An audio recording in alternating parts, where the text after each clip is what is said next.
forcément, c'est comme la terre a toujours besoin de l'eau. Et l'eau aussi a besoin de la terre. Voilà, c'est une complémentarité. À mon ami, je dis, un homme, il sera difficile à un homme de vivre sans femme, comme à une femme de vivre sans homme. Ils vont consumer à l'intérieur d'eux, elle va désirer l'homme, et l'homme n'est pas là. Et l'homme aussi va désirer la femme, et la femme ne sera pas là. Ça va causer un véritable déséquilibre. Dans le temps, là, il y avait une vedette française qui avait chanté, j'ai oublié son nom. Elle a dit, elle attendait son bien-aimé qui ne venait pas. Et elle entend les gens passer sous sa fenêtre, les pas des gens passer, des passants. Et puis, il y a le passage de la chanson qui dit, j'ai oublié l'auteur, j'ai oublié le chant, mais j'ai retenu cette partie-là. Il dit, un homme a marché sous ma fenêtre, le bruit de ses pas m'a réveillé. Elle attendait son bien-aimé, comme on a lu également dans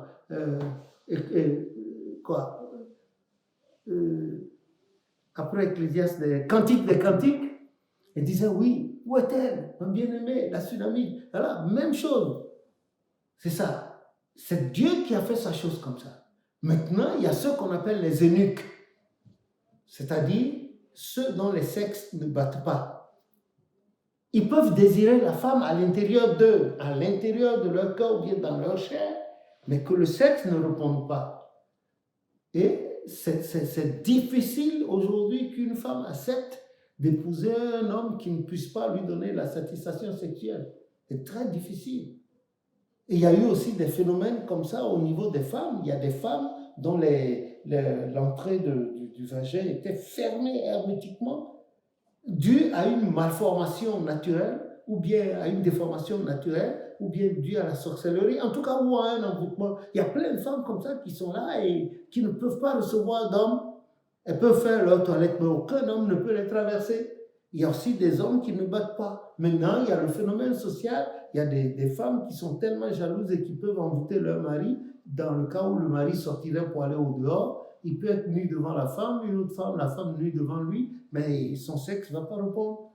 Il y a aussi des hommes aussi qui font ça. La femme sort, elle peut se mettre nue, l'amant peut tout faire, mais il n'arrivera jamais à pénétrer la femme. Mais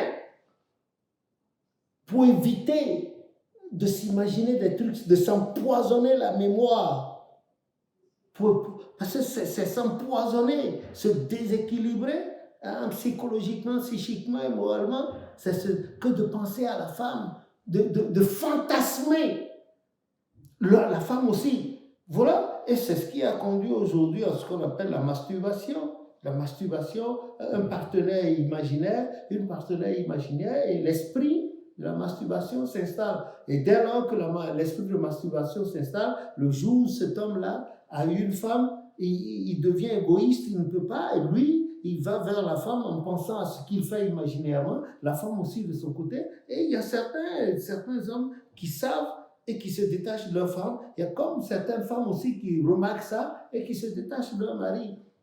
Voilà. En tout cas, il est bon, comme le Seigneur a dit à la mère Ève et au père Adam, soyez féconds, multipliez, remplissez la terre et l'assujettissez. Il est bon que l'homme se marie. Malgré que les gens soient mariés, ça ne les empêche pas de fantasmer sur d'autres femmes. Hein. Et il y a encore aussi des femmes, elles sont mariées, elles vivent avec un homme à côté et puis elles fantasment sur un autre homme.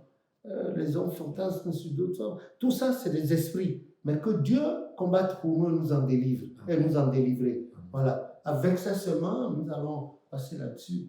Mais il ne faut pas en faire du pain, le gâteau, hein, le pain à manger tout le temps. Les gens font de ça, du sexe de la femme, du pain à manger tous les jours. Et les femmes aussi font des choses. Bon, bien sûr, il y a les manifestations sataniques dans les personnes, dans l'homme comme dans la femme. Et puis, il y a des obsédés sexuels, les sexes maniaques, il y a toutes ces catégories qui sont là. Mais pour nous, à qui Dieu a donné la chance d'avoir une femme régulièrement dans notre vie, que Dieu nous y maintienne et bénisse ces femmes-là pour nous, nous aussi pour ces femmes-là.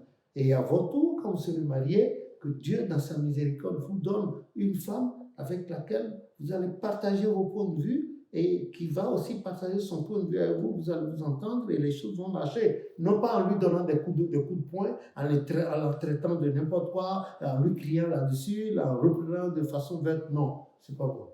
Parce que, sans vous mentir, c'est dans la femme que l'on puise un grand plaisir. Après Dieu, c'est dans la femme que l'on puise un grand plaisir. Un grand plaisir. Et la femme, selon moi, c'est quelque chose d'inexplicable, de mystérieux. La femme, c'est une créature mystérieuse. Elle est très mystérieuse, très, très, très mystérieuse. Elle est très... Et quand vous avez une femme, il est bon de coopérer avec. Il faut coopérer avec pour l'écouter. Surtout quand elle vous parle, elle prend son temps, elle vous parle. Ça veut dire qu'elle vous aime. Puisqu'il y a d'autres, elle peut vous parler sans vous aimer, tout en étant avec son mari, elle a son esprit ailleurs, elle parle comme ça pour tromper le mari. Et l'homme aussi, c'est-à-dire il en va de deux côtés. Mais que ce genre d'esprit que le sang de Jésus l'écarte de nous. Voilà, et que nous restions fidèles. Dans ça, c'est la fidélité qui compte. Voilà. Donc, l'homme, selon la Bible, a. Sauf ceux qui ont prononcé des vœux de Naziréa. C'est dans Nombre 30. C'est-à-dire qu'ils ont perdu leur femme, mais avant le mariage, ils ont dit, si jamais la femme mourait avant eux, ils ne se remarieraient plus. Là, ils seront au service de Dieu. Il y a aussi des femmes qui ont prononcé ce vœu de Naziréa, dit qu'elles se marient, mais si après le mariage, l'homme venait à mourir avant elles, qu'elles ne se remarieraient pas, elles vont rester comme ça. On en a vu dans l'église du christianisme céleste, surtout qui s'occupait à la paroisse mère à l'époque. Ce n'est pas la paroisse mère de maintenant, hein, mais la vraie paroisse mère, le siège suprême de l'église. Elles étaient là. Moi, quand j'ai connu une vieille qui s'appelle Maman Hassou, comme une veuve.